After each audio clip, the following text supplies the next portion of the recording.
Okay, welcome everybody to today's meeting of the CUNY Set Theory Seminar. We are very pleased to once again have Professor Andreas Blass of the University of Michigan at Ann Arbor delivering the second of his two lectures. And today he's going to be speaking about, do these ultrafilters exist too, not 2K top?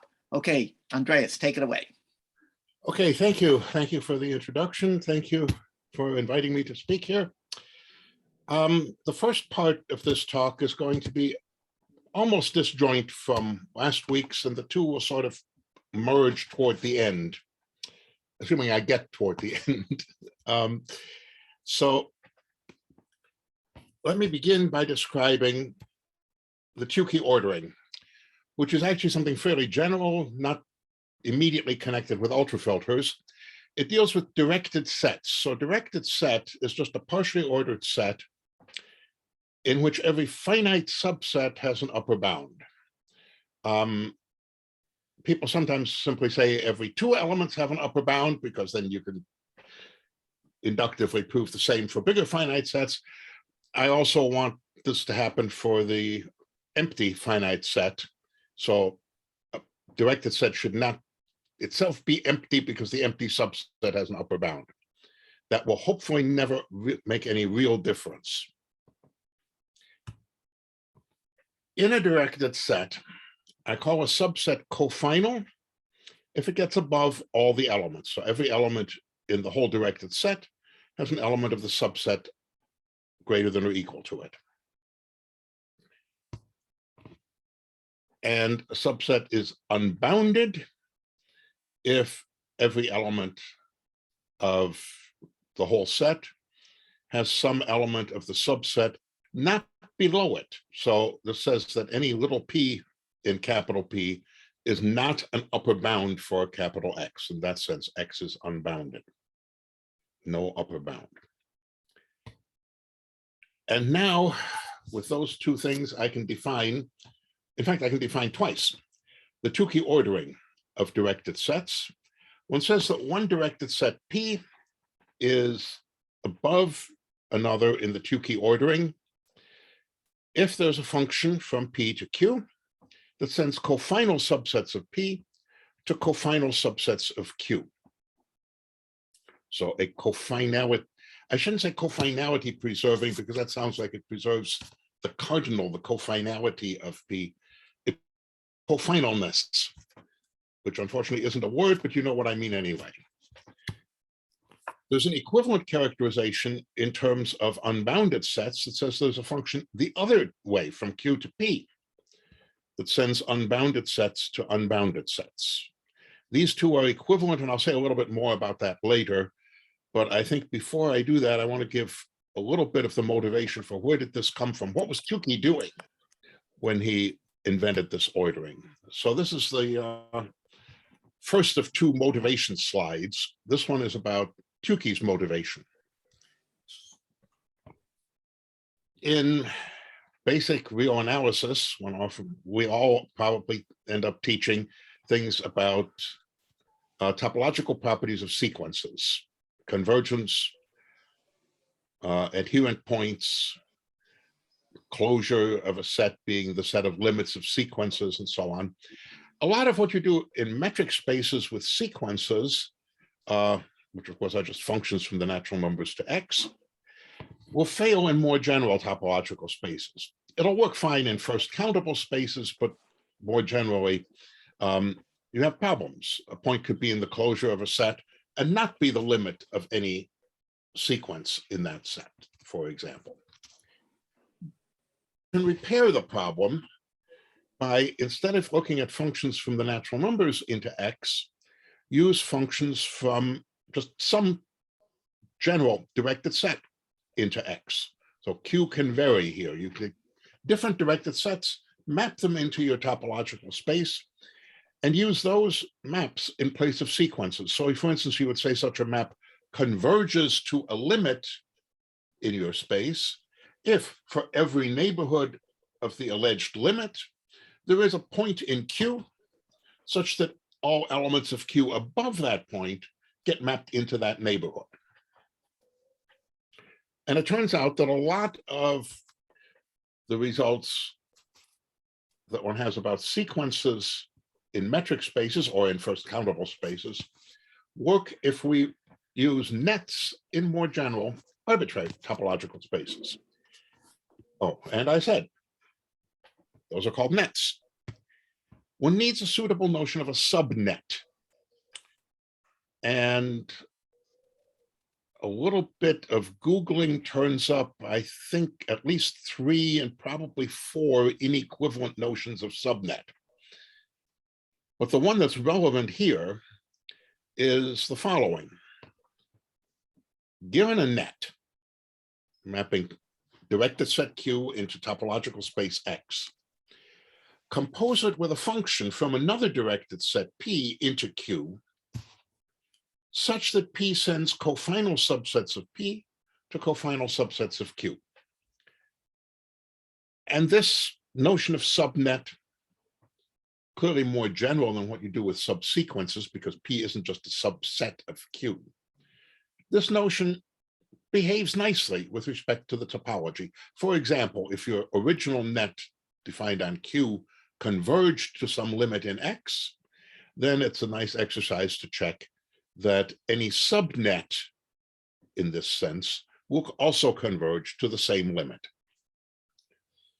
As I said, there are other notions of subnet. For example, some people require not only that the function f sends cofinal sets to cofinal sets, but also that it's a monotone function from P to Q.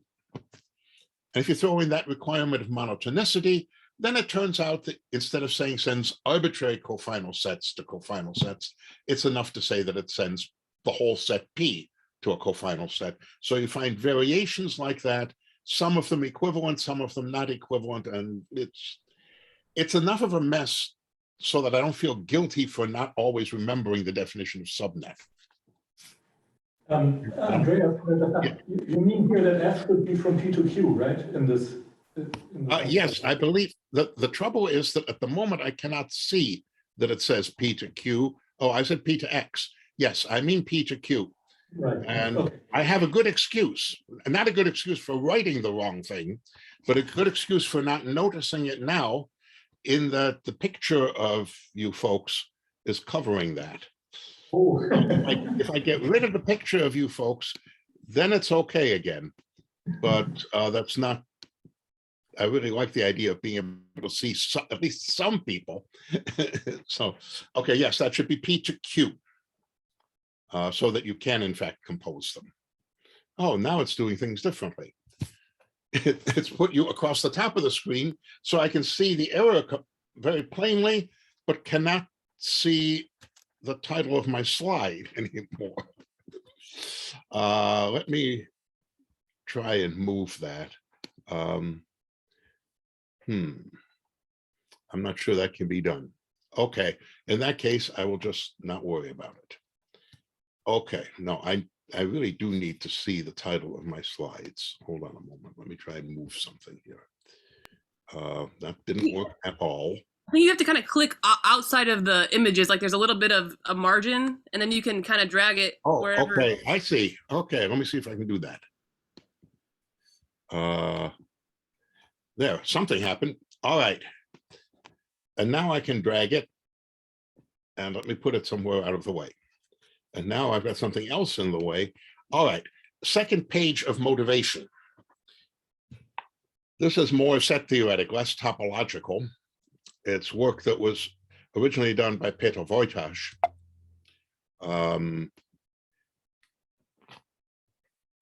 Okay, if I have an F like that, sending cofinal sets to cofinal sets.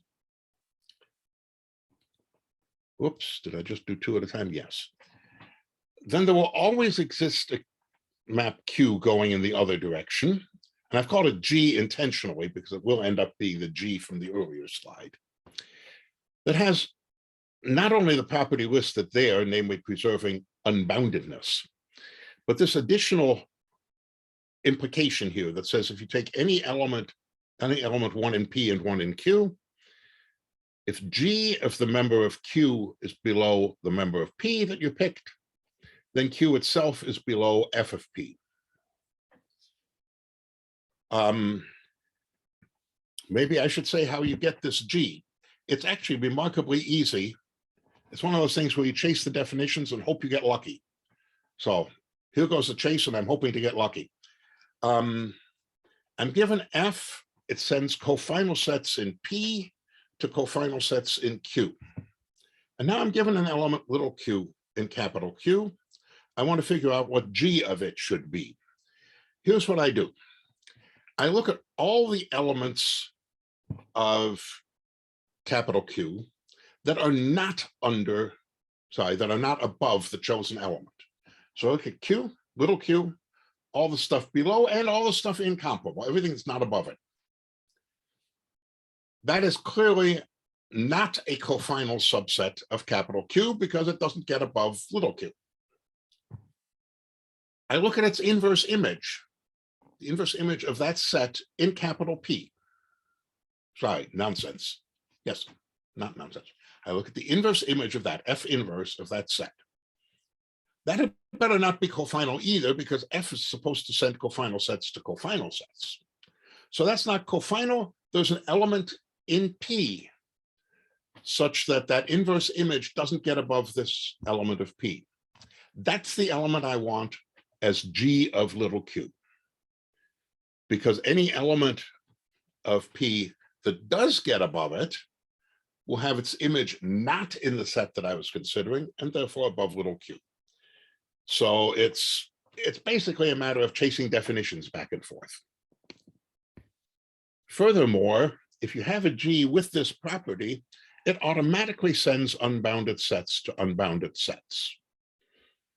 Essentially, if you had if you have an unbounded set in Q, but an upper bound little p for its image, then F of little p would have been a bound for the original set.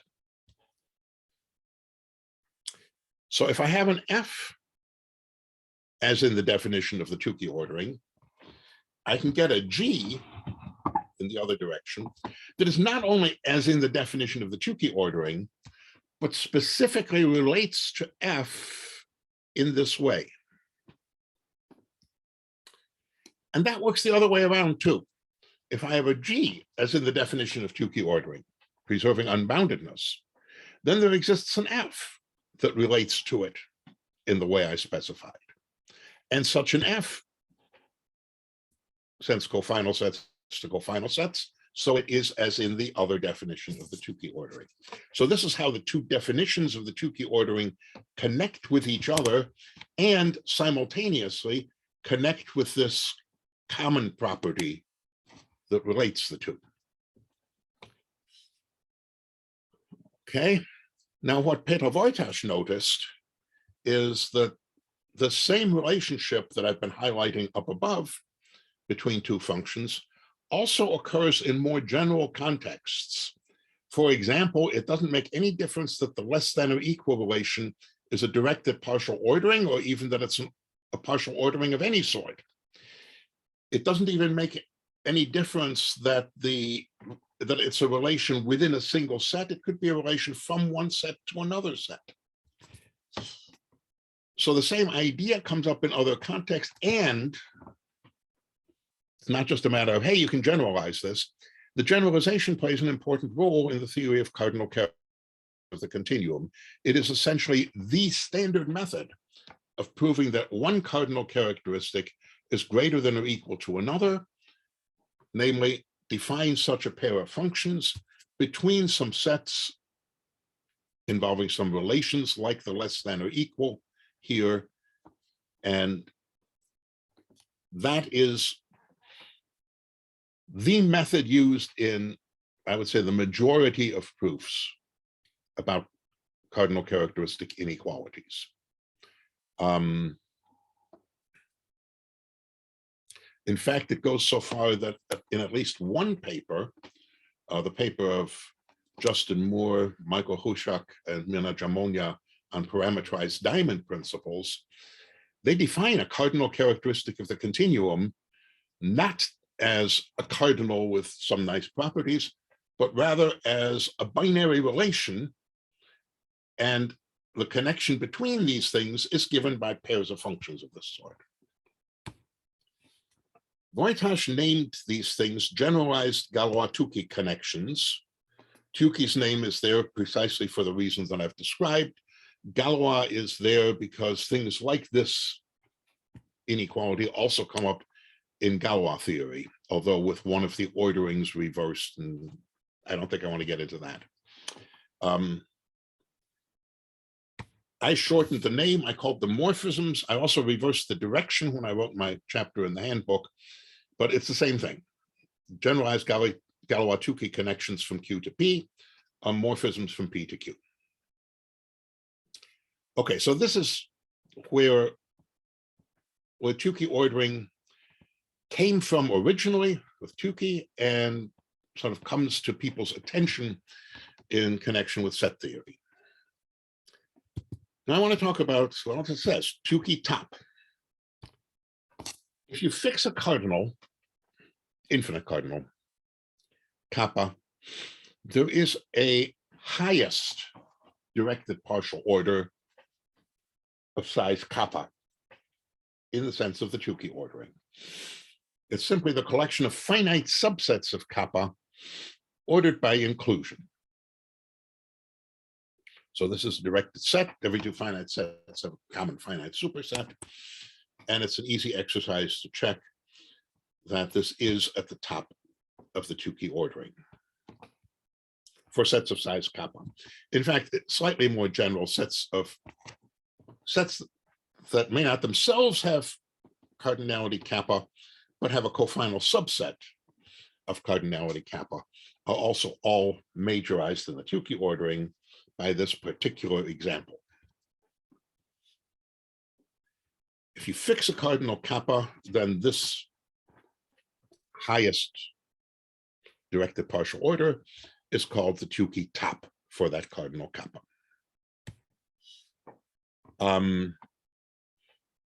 Says here to note, so I guess I will note that, well, what does it mean for a subset of a directed set to be unbounded? It means it has no upper bound. In other words, we'd be talking about a family of finite subsets of kappa, such that no single finite subset includes them all. And that's just saying that we're talking about infinitely many subsets of kappa. So unbounded in this particular directed set just means infinite. I thought I corrected ultrafilters to ultrafilters. I probably just didn't check the file afterward. Oh, well. As you may guess, this slide is largely copied from last time. Filters and ultrafilters are still what they were last time and what they always were. So I'm not going to repeat definitions here. I guess I will mention again two constructions that were involved last time and will be again today. The image of an ultrafilter under a function is just the set of all subsets of the target space whose inverse image is in the ultrafilter. And then there's this notion of the sum of a bunch of ultrafilters by an ultrafilter, those subsets of omega squared, such that in almost every vertical column, almost every point is in V sub I. Oh, that should be script V. Another typo that I didn't even notice last time. Okay. If you survived last time, you can survive this time. So what I'm going to be looking at is the Tukey ordering of ultrafilters. So we're looking at ultrafilters on omega. Any such ultrafilter is a directed set. I want the ordering by reverse inclusion. So higher in the ordering is subsets in the ultrafilter. So if necessary, stand on your head when looking at the ultrafilter. It is directed because any finitely many sets from the ultrafilter have an intersection that's still in the ultrafilter. So this is directed. So it makes sense to ask about the position of ultrafilters in the Tukey ordering. It's also, it says here, it's a good idea to know about cofinal subsets and unbounded subsets. So let's get that on the record. cofinal subset of an ultrafilter, U, is a subset such that every set in U contains a set from that subfamily. And that's what's usually called a base for the ultrafilter. It's a subset of subfamily of the ultrafilter that generates the whole ultrafilter by taking supersets. And this reminds me that later in the talk, if I talk long enough, I will need the fact that a non-principal ultrafilter never has a countable basis. Let me see if I can restore pictures of people here. Okay. Since I'm going to need that, let me just sort of wave my hands at why it's true. Suppose I had a non-principal ultrafilter, U, and a countable base. So countably many sets in U, say A1, A2, A3, blah, blah, blah, such that every set in U includes one of them. Now, the same would remain true if I replace each of these A's by any smaller set in U. So let me leave A1 the same, but A2 replace with A2 intersection A1. A3 replace with A1 intersect A2 intersect A3. Make those A's into a decreasing sequence. It may not be actually necessary, but it helps my hand waving. A1, A2, A3, and so on are sets in the ultrafilter such that every set in the ultrafilter includes one of them. Of course, that includes lots because they keep shrinking. Okay, I claim that situation is impossible for the following reason. If that decreasing sequence stabilizes, then you've got one set that's included in every set of the ultrafilter that makes it principal, and I did assume non-principal ultrafilter. So the sequence doesn't stabilize, it keeps shrinking. Without loss of generality, it shrinks at every step. Well, then pick a point in A1 that's not in A2, a point in A2 that's not in A3. Keep picking points from one that are not in a later one, and then take the set consisting of every second one of the points you picked. That set doesn't include any of the A's because you skipped every other point, but its complement, for the same reason, doesn't include any of the A's. So that means you don't really have an ultrafilter. So non-principal ultrafilters, a base for a non-principal ultrafilter is always uncountable. Okay, I've described the cofinal subsets as a base, and I can also describe the unbounded subsets. A bound in U for a subset, say D of U, would be a single element of U that's included in all the members of D, and therefore in the intersection.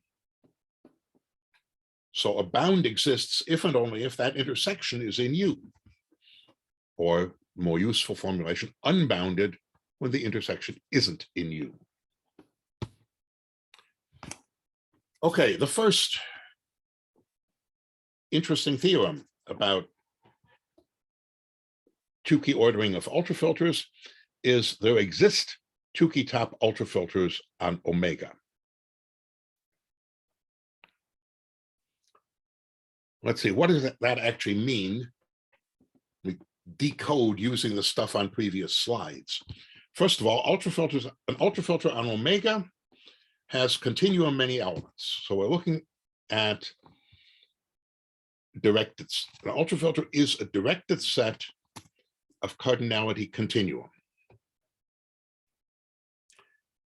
The Tukey top for that cardinality is the collection of all finite subsets of the continuum. So to say that an ultrafilter is Tukey top is to say that it's greater than or equal to this directed set of finite subsets of the continuum. And let me take this greater than or equal to, remember there were two equivalent definitions of the Tukey ordering. I'll take it in the form that talks about unbounded sets.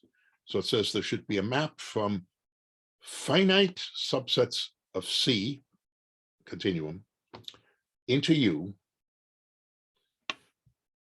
such that any infinite subset of C, any infinite family of finite subsets gives me subsets in U that have whose intersection is not in U, unbounded in U. That's unbounded sets, namely infinite, to unbounded sets, namely intersection not in U. Okay. To untangle that a bit further, if I'm going to map finite sets, subsets of continuum to U, in particular, I'm mapping the singletons to U. So I'm getting continuum many sets in U that way, not necessarily distinct, but continuum family of sets in U. For any finite subset, I could take the images of the singletons and intersect them. That's still in U, so that'll give me a nice map from the finite sets into U. But then I want to make sure that of those sets in U that I get this way, no infinitely many of them have intersection in U.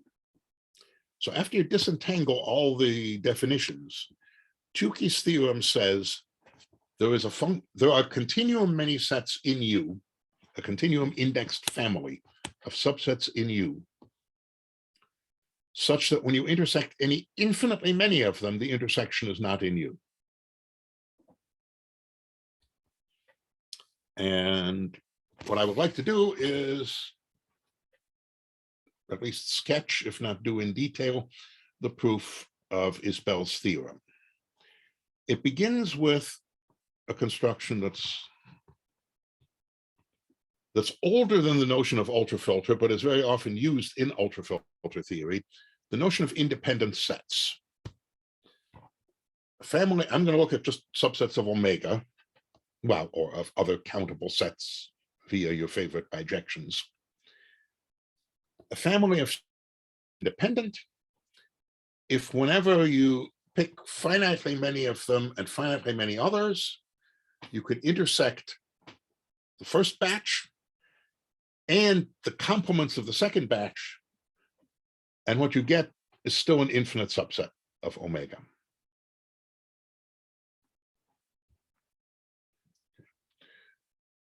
This is just saying that if you know something is in, if you know an element of omega is in some of the sets and not in others, finitely much such information doesn't tell you very much.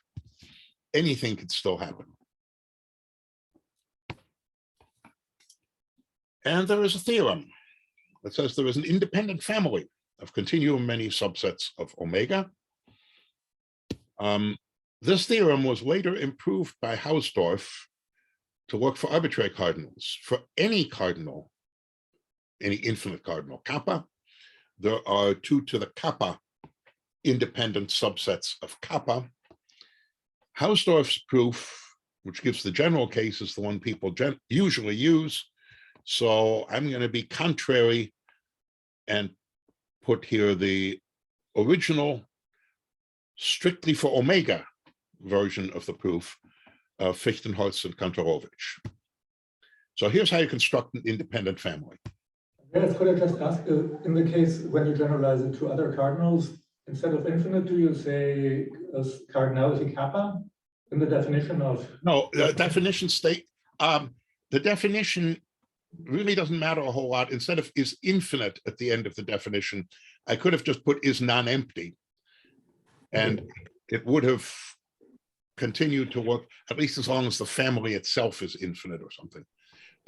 So yes, for the Hausdorff result also, I believe Hausdorff also simply required non-empty and therefore infinite. There are generalizations that require fancier independence, but actually it's not so much whether the intersections are big, but how many things you're allowed to intersect. And there are generalizations, but they get complicated. You need some cardinal arithmetic for those. I will not try and state them precisely, but I will say, okay, there's good news and bad news. There's good news is that this is surely in the book of Comfort and Negropontis, on theory of ultrafilters. The bad news is, well, there's very minor bad news. They don't call it independent family. They call it families of large oscillation. So if you look that up, you may find it. The difficulty is the index of that book is not the best in the world. So if you look at, that's why I say if you look that up in the index, you may find it. The result is in the book. I guarantee that. Being able to find it, I don't make any guarantees. But yes, they have very general results about this with several cardinals involved at once and so on. But I only need this for omega, so I'm only going to do it for omega. And that's the case that was done before Hausdorff by Fichtenholz and Kantorowicz. So instead of omega, I'm going to use another countably infinite set, the collection of finite subsets of the rationals. For each real number R, I'm going to associate to it a set of W, namely those finite sets of rationals that have an odd number of elements below R. And I claim that that family, one for each real, works. Because if you give me finitely many reals and finitely many other reals, and you want a set W, a finite set of rationals that has an odd number of elements below each of these and an even number of elements below each of those, you just pick out, wherever you need elements, one more element here to make something odd, one more element there to make something even, and just fill in the elements as needed. And you always have infinitely many choices for which elements to fill in. So this is, in fact, an independent family. So that's the proof from Fichtenholz and Kantorowicz. What does that have to do with ultrafilters? Oh, for future reference or for past reference, note that this particular family F is analytic. In fact, it looks to me like it's fairly low-level Borel. And in any case, we could shrink it to a perfect set. That may come in handy later. Now, what does this have to do with ultrafilters? Well, here's the proof of Isabelle's theorem. Take an independent family of continuum many subsets of omega and biject the continuum to F. And then also look at the intersections of infinitely many sets from F. Now, remember, F being independent, if you intersect any finitely many sets from F, that's a special case of what I had on the previous slide, that'll be an infinite set. But if you intersect infinitely many sets from F, then there are no guarantees. But just look at what all those intersections are. And I claim that a filter is generated by taking the independent family and the complements of the infinite intersections. So no intersection of finitely many sets from F will be in this filter because I'm putting all the sets from F in the filter. But intersections of any intersection of infinitely many sets from F is definitely not in the filter because it's complex.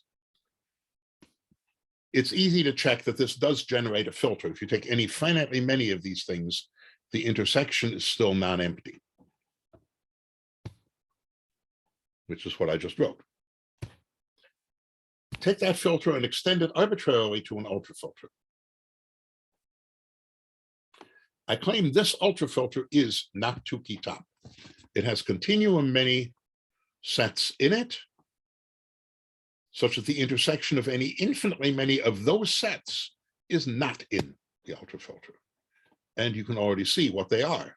I put in these continuum many sets that are in the, and the intersection of any infinitely many of them is one of these Ds that had a complement in the filter and therefore is certainly not in the ultrafilter.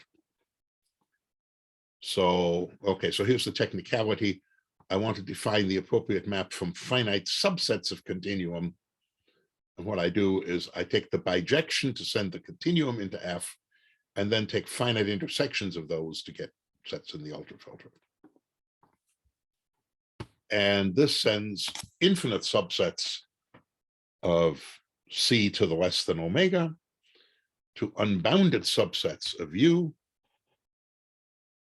sets that have no intersection in U, because the intersection is one of these sets D. And this is not relevant to today's talk, but just to point out this use of an independent family to build this kind of an ultrafilter also is the standard proof that some ultrafilters on omega be generated by fewer than continuum many sets. This ultrafilter essentially needs all the generators. Well, it needs at least the generators from F or equivalent things. It's also used for the standard proof that there are lots of ultrafilters, 2 to the continuum many ultrafilters on omega. The idea there is that an independent family remains independent if you replace some of its elements by their complements. His definition of independent treats the elements of F and the complements in a symmetrical way. So you can take this family F of size continuum, replace any subfamily with the complements thereof, and do the same construction, and you'll get a different ultrafilter. This is why there are 2 to the continuum ultrafilters on omega. I don't think I'll need either of those facts later, but it's good to know that this construction is not just for this purpose, but useful elsewhere as well. There are also more difficult uses of independent sets. Ken Cunin had a paper about applications of independent sets in which he does more subtle independence constructions of ultrafilters. Okay, this next slide I think is a rerun from last time. Well, not that open problem, because that wasn't last time. Isabelle says there is an ultrafilter that is Tukey top. Is there one that isn't Tukey top? Oops. The answer is consistently yes, but not known whether it's provable in ZFC. So this is why part of the title is, do these ultrafilters exist? The next couple of things are from last time. Selective ultrafilters are those such that every function on omega becomes 1-to-1 or constant when restricted to an appropriate set of the ultrafilter. P point is the same story except for finite to 1, so it's a weaker property. And I think I also mentioned that last time. The existence of such ultrafilters is not provable, but it does follow from continuum hypothesis, also from various cardinal characteristic inequalities, or equalities. And I think I also had that last time. Characterization of P points. Every countably many sets in a P point have what's called a pseudo intersection. That is a B still in the ultrafilter, such that B minus A sub n is not necessarily empty as it would be if B were included in the intersection of the ANs, but finite. So B sticks out of each AN by only a finite amount. It's included up to a finite error. And I think I will be using that terminology, pseudo intersection and included up to finite error, a little bit later. So why is it the case that it's consistent to have a non-Tukey top ultrafilter? I believe that that result was first proved by Dilip Raghavan and Stevo Todorcevic, that a P point ultrafilter is not Tukey top. And since the existence of P points is consistent, for instance, follows from the continuum hypothesis, it follows that there are consistently some non-Tukey top ultrafilters. The proof proceeds via an intermediate step. That's nice to know. It's not a one-step proof. More importantly, the intermediate step involves a concept that is of some value in its own right. Every P point is basically generated. Before I write out the actual definition, let me do a preliminary comment that is not written on the slide.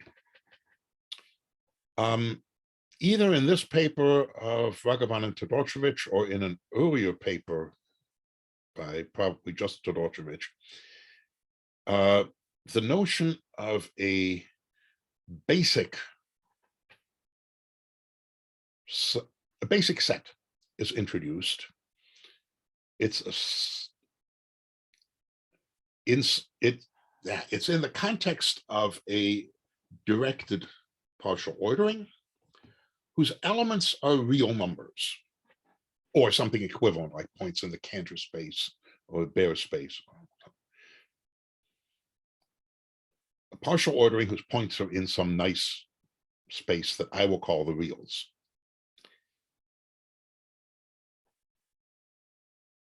It's well known, Bolzano-Weierstrass theorem, that if you have a bounded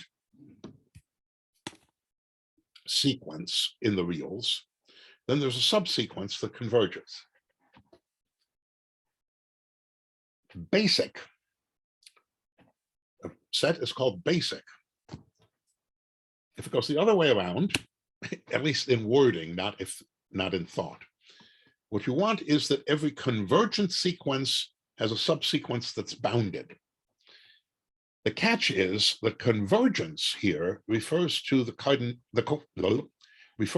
topology of the reals,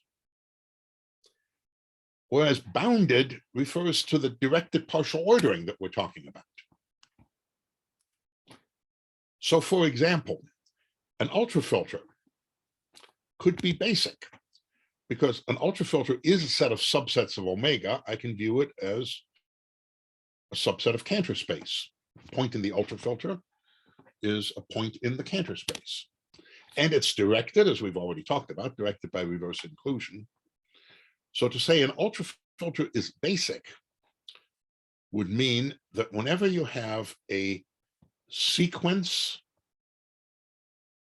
in the ultrafilter, so a sequence of large subsets of omega, converging in the Cantor space topology to another set in the ultrafilter. Then there's a subsequence of that sequence that is bounded, that has its intersection in the ultrafilter. So a Cantor-ish convergent sequence in the ultrafilter has a subsequence whose intersection is in the ultrafilter. That's what it would mean for the ultrafilter to be basic. Complicated, but it gets worse. Basically generated, the notion on the screen, means that not the ultrafilter itself, but some base for the ultrafilter is basic. And here I emphasize very strongly that I did not make up this terminology. Basically generated means that there's a basic base. That's written out here without saying it quite that way. It has a base. Oh, and for technical reasons, one wants the base closed under finite intersections, such that if a sequence in that base converges in the sense of the Cantor set to an element of that same base, then it has a bounded subsequence, and bounded means in the ultrafilter, the intersection of the subsequence is in the ultrafilter. So the first claim in the proof of Galvan and Todorcevich is that P points are basically generated in this sense. The second claim is that basic generation prevents you from being Tukey top. In fact, you won't even be Tukey above Aleph 1 to the less than omega, which is to say you're not even above all directed sets of size Aleph 1, let alone all directed sets of size continuum, if that's bigger. That's what I said. Okay. it is a fact, which I'm not going to try to prove now, that if you form the sum of a bunch of ultrafilters, the ultrafilters involved are basically generated, so is the sum. The idea is that you take the bases that witness basic generation for U and each V sub I, and then you use those to produce a basis for the sum. It consists of those sets which on a basic set in U have all the fibers in the chosen basis of VI, and in the other fibers are empty. And then one has to do some checking that this works. Is why basically generated is a better notion than just basic, because I don't think it's true, certainly not known to me, that if you form the sum of some basic ultrafilters, the result will be basic. You really do need basically generated for this. Sums of this sort are never P points.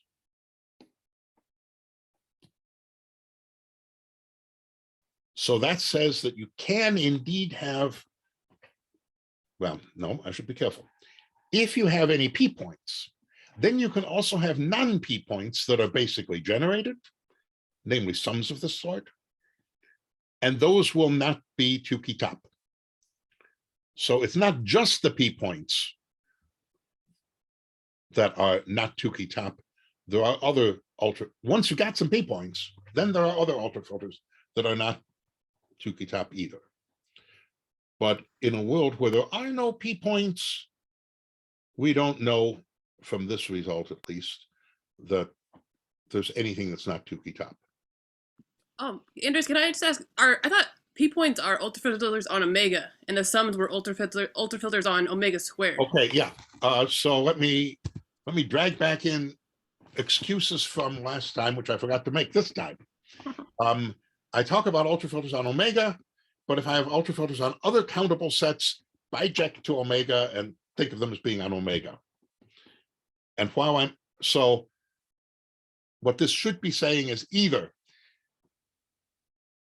take your favorite bijection from omega squared to omega, the image under that bijection of a sum will never be a P point, or take the definition of P point and generalize it to work on arbitrary countable sets.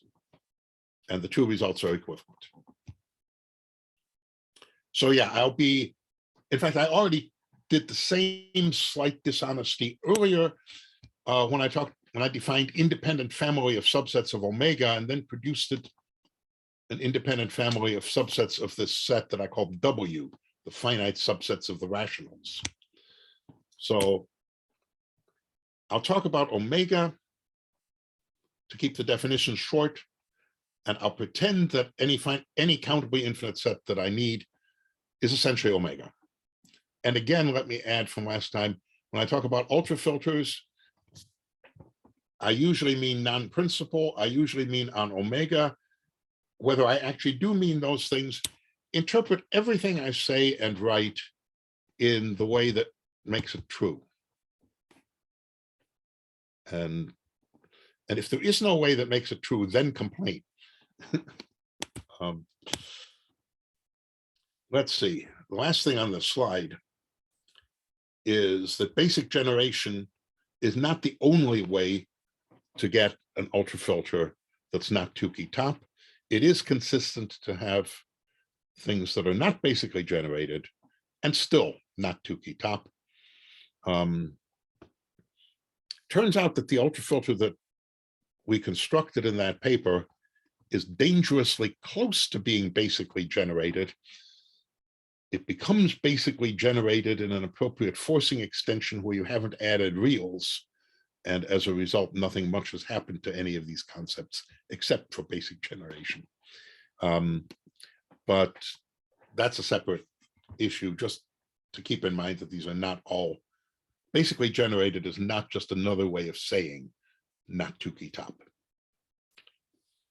Okay, so let's see. Is it safe to continue the usual convention that I can keep talking until I finish? Because if so, I can say something about why these two parts of the Galvan-Todorcevich theorem hold. If not, I would probably just skip the proof and go ahead with something else. I don't think we're in a particular rush or anything. You can take your time. Okay. All right, then. So first part of their proof, why are P points basic?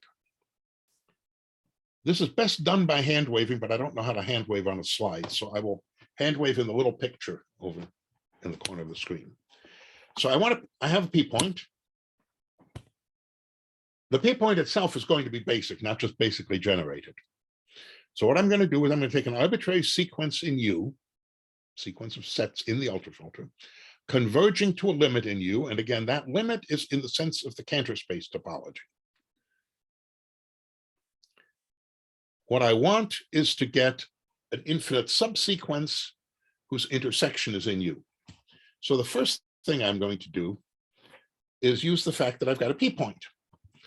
I'm going to find there's an X in U that's a subset of each of the A sub n's modulo a finite error.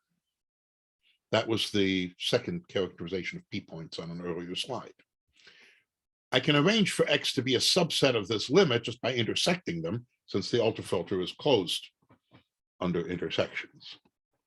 And if something is almost included in AN, so is its intersection with L. So this can be done. I get an X like this. That means I now have two things going on simultaneously, and it's a little hard to keep track of them. First, if I take any particular point in X, or indeed any particular point in L, then all sufficiently large n's have X in A sub n. That's because the A sub n's converge to L, and these points in X are in L. So if a point is in X, it's in L, and therefore it's in almost all of the A sub n's because the A sub n's converge to L in the Cantor topology. We also have, for each n, all sufficiently large x's have X in AN. This is because this X is included in each AN modulo finite sets. So we just take sufficiently large x's. For each n, the sufficiently large x's are those that are above that finite error. So for each x, we have finitely many bad n's, but after that, x will be in all the A sub n's. And for each n, we have finitely many bad x's, but after that, all the x's are in AN, as long as the x's are in capital X. This lets me pull one of the standard tricks from the ultrafilter world, namely partition omega into finite intervals. So block at the beginning, followed by another block, another, and another. Infinite sequence of finite intervals. And they're going to be long. The first interval I can take arbitrarily, doesn't matter. But then I look at all the n's in that interval and all the x's that are in capital X intersect that interval. For each of them, there's possibly a finite amount of bad stuff before this sufficiently large kicks in here and here.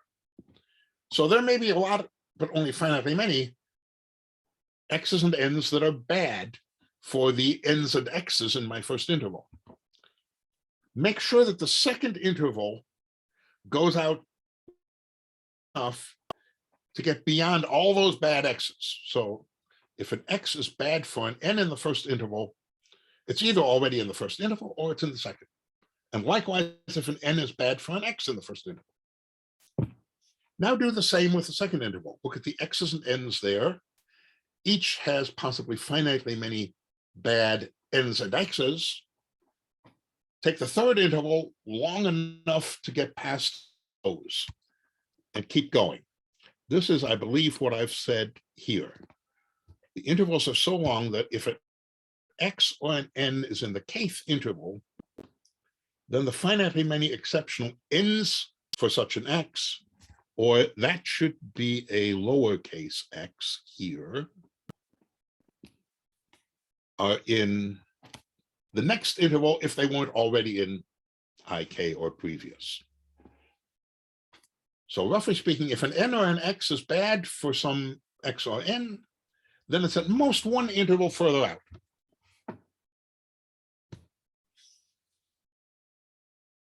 Now, U is an ultrafilter. I partition omega into 3 sets. I have not checked whether I could get by with 2, but 3 worked. So the first set consists of interval number 0, skip the next 2, then interval number 3, interval number 6, and so on, every third interval. Another piece of my 3-way partition consists of the first interval, the 4th, the 7th, and so on, and so on. So I partition 3 sets, one for I equals 0, 1, 2. Set number I consists of all the intervals whose subscript is congruent to I modulo 3. Okay. One of those 3 sets is in U, because the union is in U, and it's finitely many of them.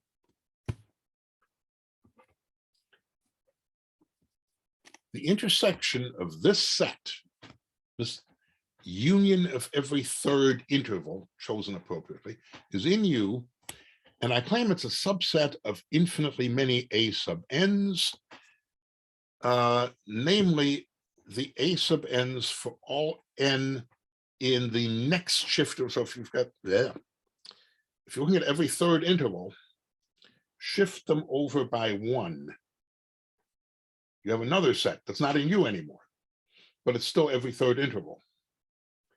And I claim for any n in there, the x's that I've got in my set in U are in A sub n, because if they weren't, they'd be exceptions, they'd be in the next interval, and nope, that next interval is not in my union. It's the one after that that goes into the union.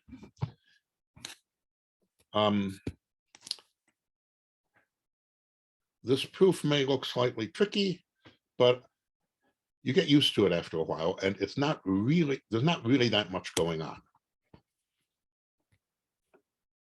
Essentially, by taking these unions of every third interval, you are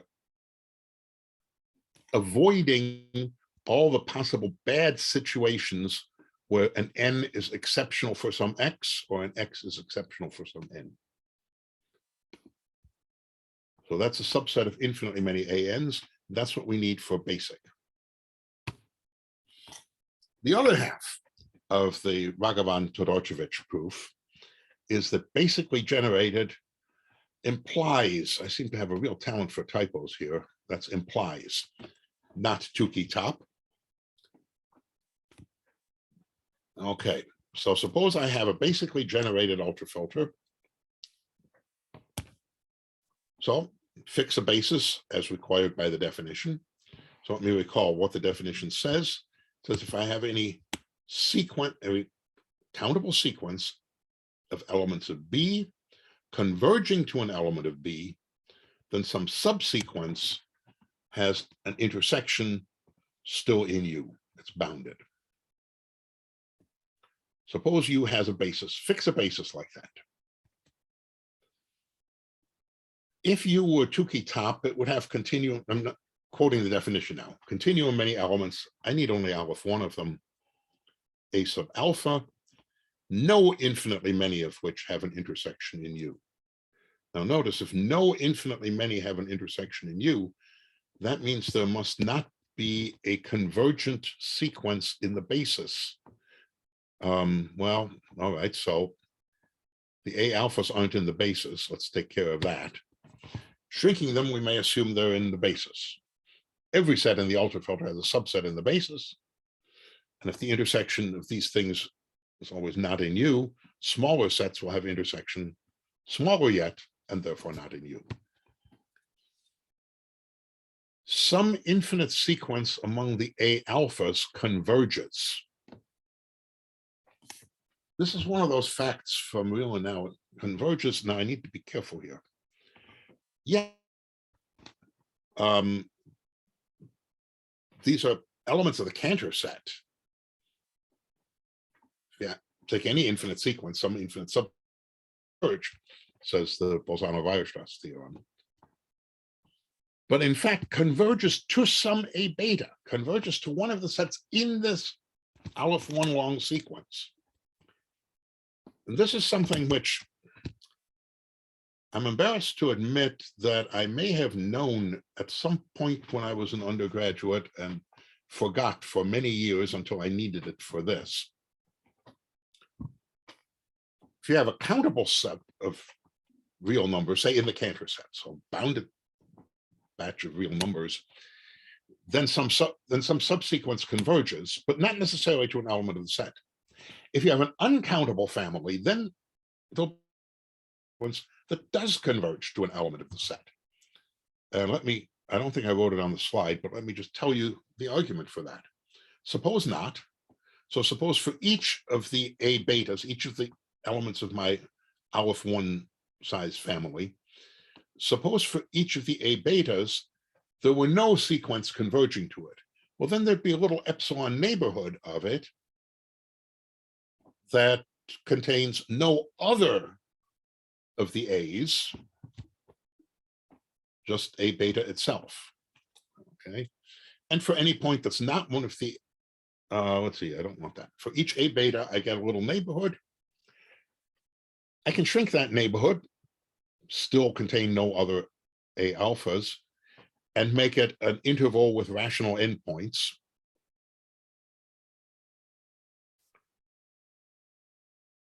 But then there's only countably many such intervals and uncountably many betas. So several A betas will have the same interval. And that's clearly a contradiction because the interval around A beta doesn't include any other A alphas. So among the A alphas, there's a sequence that converges to some A beta. But then by the assumption of basically generated, an infinite subsequence is bounded, so its intersection is in U, and that's a contradiction to the fact that we have these elements, no infinitely many of which have intersection in U. So basically generated implies not Tukey top. P points are basically generated, so P points are not Tukey top. Furthermore, sums of P points indexed by P points are basically generated and therefore not Tukey top. Okay.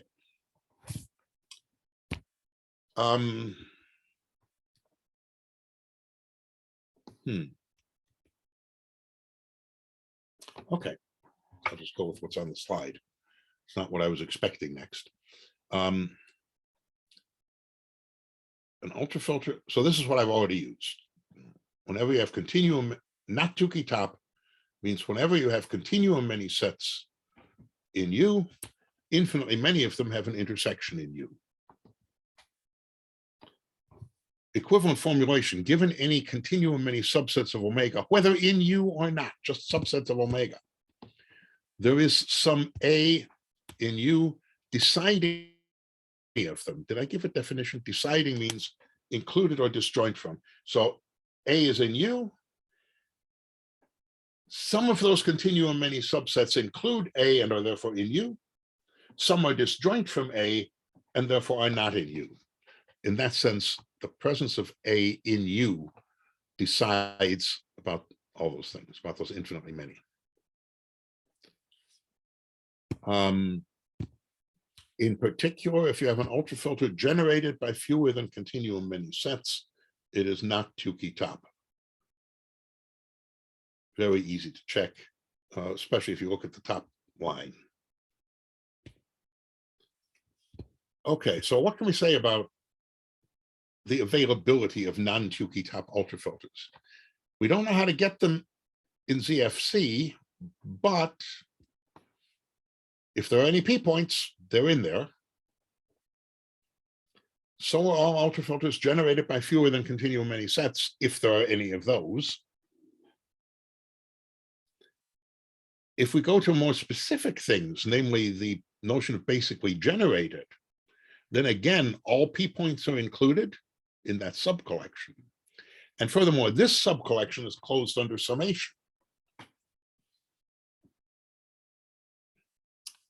Confession, an earlier version of these slides said that the collection of non-Tuki top ultrafilters had all three properties, all P points, all less than C generated things, and closed under summation. But I don't think I actually know that the collection of non-Tuki top ultrafilters is closed under summation. That closure property is for the basically generated ultrafilters. Finally, connecting up with last week. Last week, I talked about preservable ultrafilters, ultrafilters which can be preserved in a forcing extension that adds reals. One of the main results, the theorem of Arnie-Miller, is that it's the same as saying an ultrafilter which continues to generate an ultrafilter when you add a Sachs reel. Preservable by some forcing that adds reals is the same as preservable by Sachs forcing. That collection, the preservable ultrafilters, had a bunch of other properties. It contains all P points. It contains all ultrafilters generated by fewer than continuum many sets. It's closed under summation. Oh, gee, that looks awfully similar.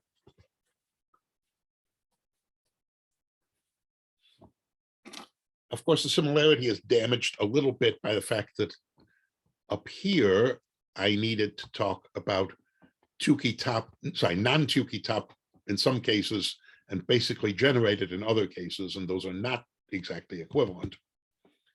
It's also damaged by the fact that everything I've got here is essentially sufficient conditions for being non-Tuki top, sufficient conditions for being preservable, nothing about necessary and sufficient conditions.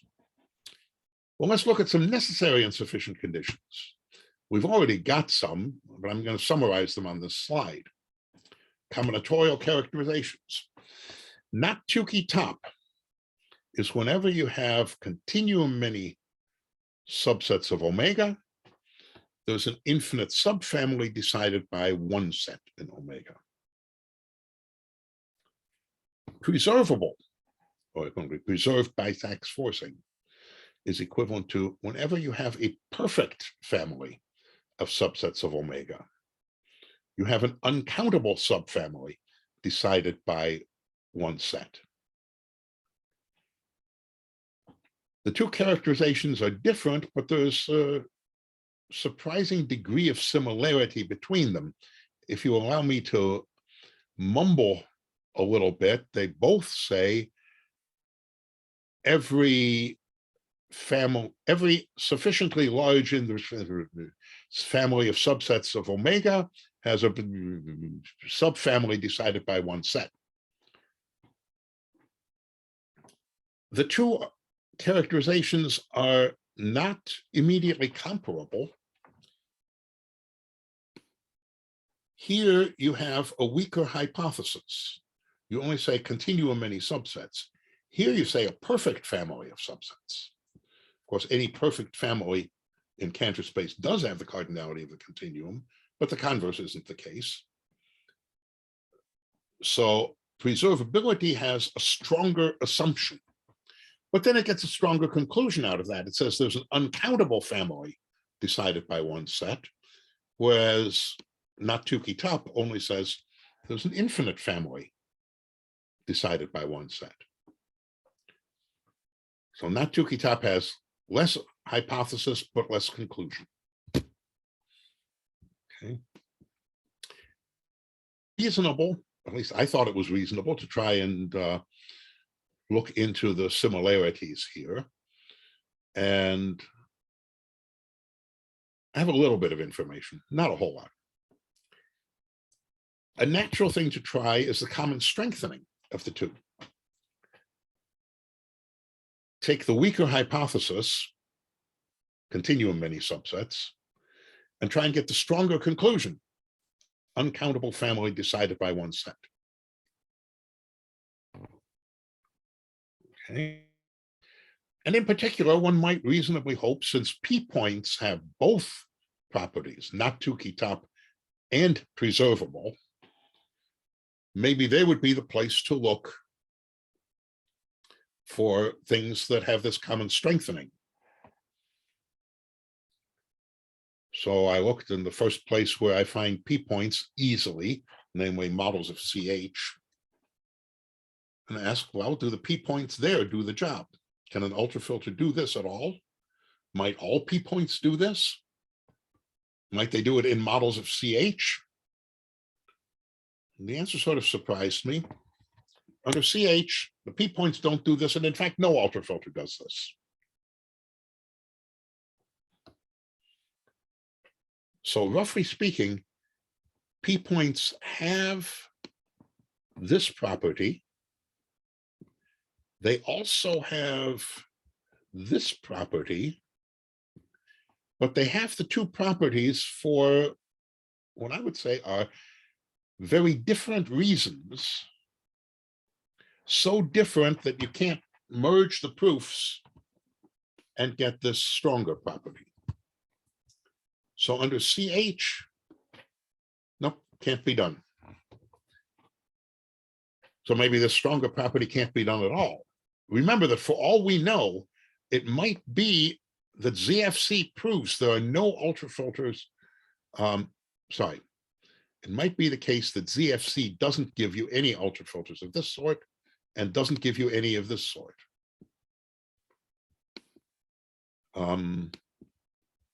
Might ZFC then turn around and say, well, maybe this strengthening is completely impossible. If you don't have the P points doing it, maybe nobody's doing it. Notice CH also prevents getting any ultrafilters of cardinality of character less than C. So, but some ultrafilters in some models do have the common strengthening. Continuum many subsets have an uncountable subfamily decided by one set. Okay, let me see. One more slide it says here. Let's see if it works. This has, in one slide, the proofs of both the CH result and the MA result, because they're both easy. So first, assume CH. I claim I can get continuum many sets in whatever ultrafilter U you like, such that no uncountably many of them have intersection in U. Well, enumerate the whole ultrafilter. Where I've got CH, so I can enumerate it in an Aleph-1 sequence. And then choose sets B sub beta, Aleph-1 of them, in U. Each B beta is chosen to not be, that should be not a superset of A alpha. So less or equal should mean superset. How do I know there's a set in the ultrafilter that doesn't include any of these A alphas? Well, the point is that B is less than Aleph-1, so there are only countably many of these A alphas under consideration here. Those countably many don't form a base for the ultrafilter. Ultrafilters never, non-principal ultrafilters never have a countable base. So I can always find a set B beta in the ultrafilter that doesn't contain any of these countably many A alphas. This is possible because U doesn't have a countable base. I just said that. Okay. Then no uncountably many B betas have an intersection in U, because if I take uncountably many B betas, those betas are cofinal in Aleph-1, and no single A alpha can be included in all of them, because no A alpha is included in any of the later B betas. So that's the proof under CH, that you can't get this common strengthening. Here's how you get the common strengthening if you have MA and not CH. Under these assumptions, there exist what are called P sub C points. That means ultrafilters such that not only every countably many, but every fewer than continuum many sets in U have a pseudo intersection in U. In that case, I claim for such an ultrafilter, given continuum many sets in the ultrafilter, some uncountably many of them have intersection in the ultrafilter. In fact, begin by choosing any Aleph one of them. Since that's fewer than continuum, I've assumed not CH, they have a pseudo intersection in U, call it X. So X is included mod finite error in each of these Aleph one many sets. The error, you have uncountably many finite errors, subsets of omega. There aren't uncountably many finite subsets of omega. Uncountably many of those sets must have the same error. And then if you just remove that error from X and spell subset correctly, you get a new set, an X prime, that decides uncountably many of the given sets. Okay. So this common strengthening is possible, but not under CH, whereas both of the other non-Tuki top and preservable do occur under CH because P points have those properties. So the upshot is preservability from last week, non-Tuki top from this week look remarkably similar. When you try to merge them, you get other phenomena, especially this CH impossibility result. You get other phenomena coming in, and there's still a lot to be figured out. At least I hope there's something there to be figured out, as opposed to such a morass of uninteresting things. But that's as much as I know now, so I'll stop there. Thank you. And I guess I should stop sharing. Thank you. Let's see, what have I got here? Okay.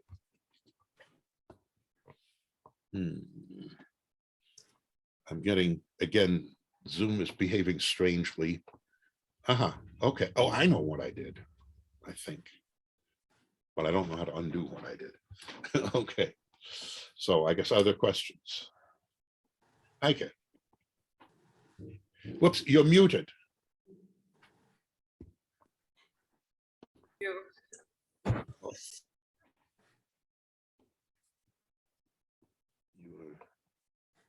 Heike, did you have a question or?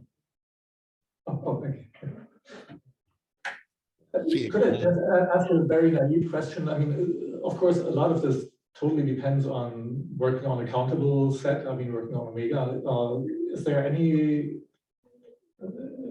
work on extending all of this to larger cardinals?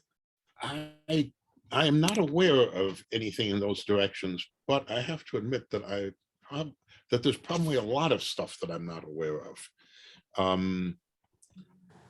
Looking at it from the point of view of Tukey ordering, a certain amount of finiteness is built in because we're dealing with directed sets where finite things have upper bounds. And of course, when we're dealing with ultrafilters, we can't expect anything better than that. But what can happen with ultrafilters on, say, Aleph 1? I don't know. Ultrafilters on a measurable cardinal might be an interesting thing to look at in this connection with countably directed or less than kappa directed things. I should add that there is, let's see, there is something in the literature called the Galvan property of ultrafilters, which a priori has a good deal to do with this, namely that given any kappa plus sets in the ultrafilter, some kappa of them have an intersection in the ultrafilter. But the work that's been done on those seems to be primarily in large cardinals. And so it looks like what's happening with the Tukey ordering, but it's not really the same thing. And I have not yet related most of that. So there may very well be connections.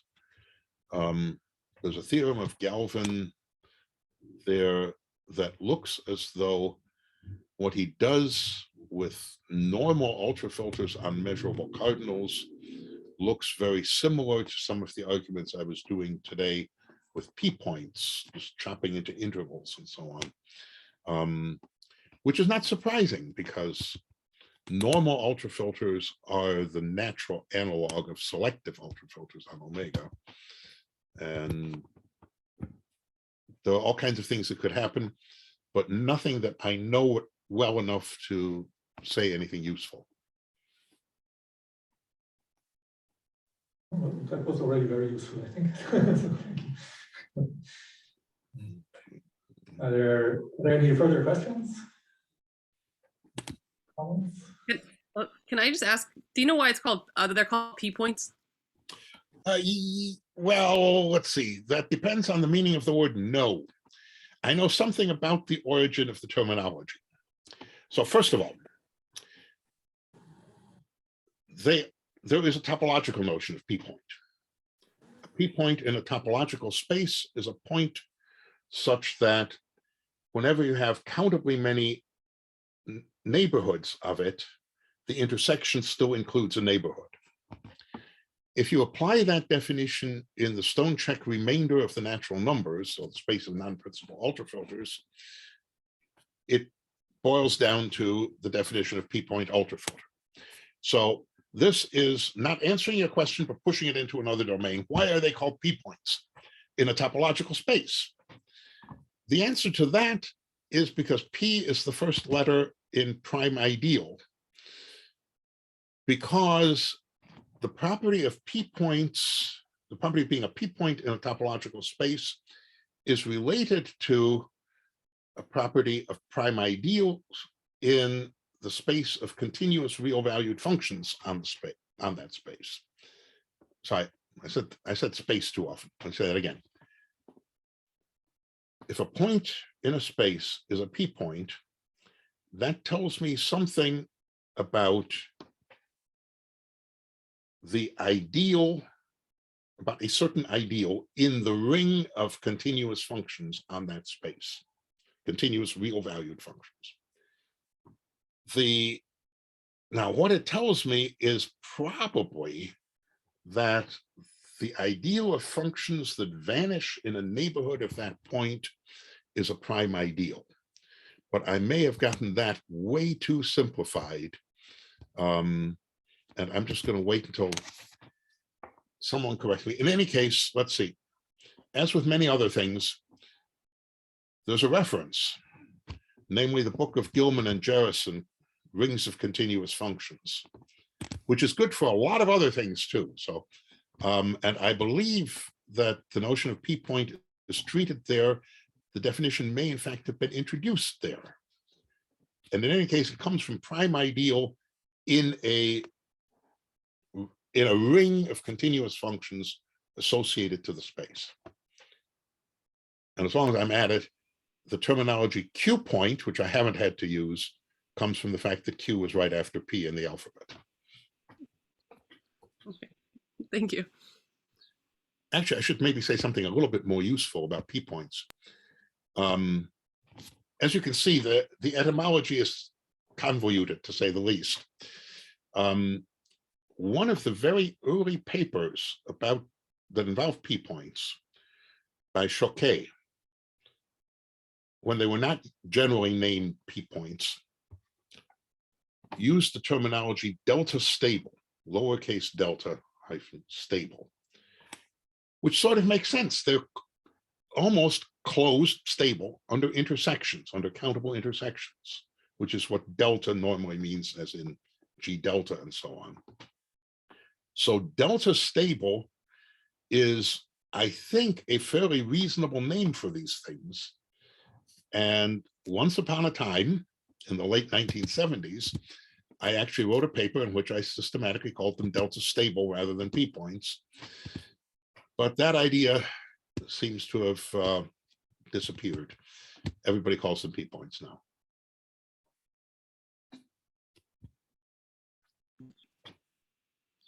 Thanks. I like delta stable. Yeah, thanks.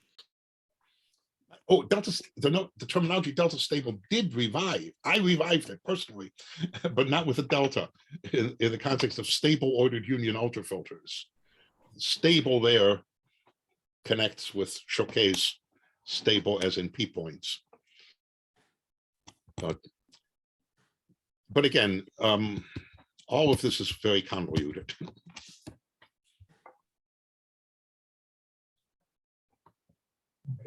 Okay, any more questions?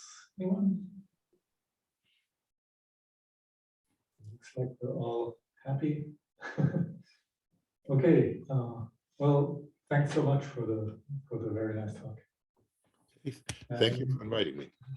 And have a nice weekend. Yeah, everybody have a good weekend.